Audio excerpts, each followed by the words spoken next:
Fibre Systems TV at ANGA. With more than 15 years experience in fibre to the home deployment and a staggering 35 million homes passed, I'm here with Corning, the brains behind the world's first ever low-loss optical fibre and the first hardened connector. I'm talking to Vanesa Diaz, the Market Development Manager of EMEA, who has been speaking about how to optimise your HFC upgrade to accommodate the architectures of today and tomorrow.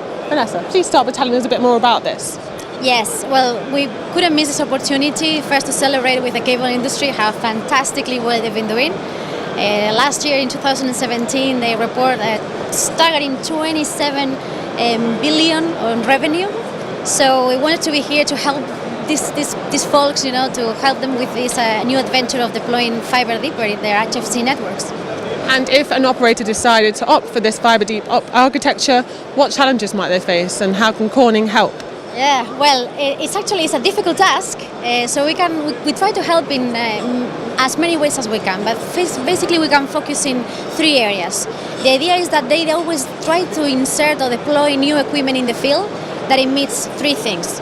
High upgradability, so they can in the future with the same hardware that they have installed embrace FTTH enabling technologies like RF or DOCSIS over EPON or GPON or EPON technology. We want to help them as well to reduce the capex as much as possible, because normally that's a barrier to install more fiber. It's not a secret that it's expensive. It's an expensive technology. So we help them as well. They're trying to deliver, engineer or innovate equipment that is easy to install first of all. We're trying to avoid this complex process of splicing the fiber. So there is a big chunk of what we do that is based on pre-connectorized solutions.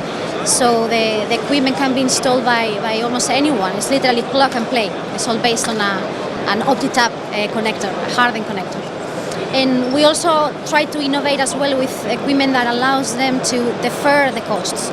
So they can install something today and then expand it sometime later when the customer is ready to pay that broadband connection. So for example, in the cable side, we have cables, micro cables that can be deployed within microducts.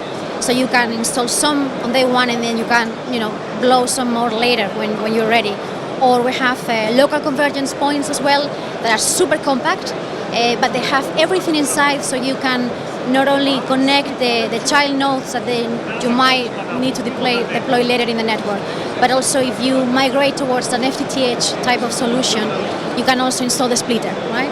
So we try to go in this direction, and on the OpEx as well, we also try to help with keeping it as low as possible, and to do that, the equipment we have is super robust.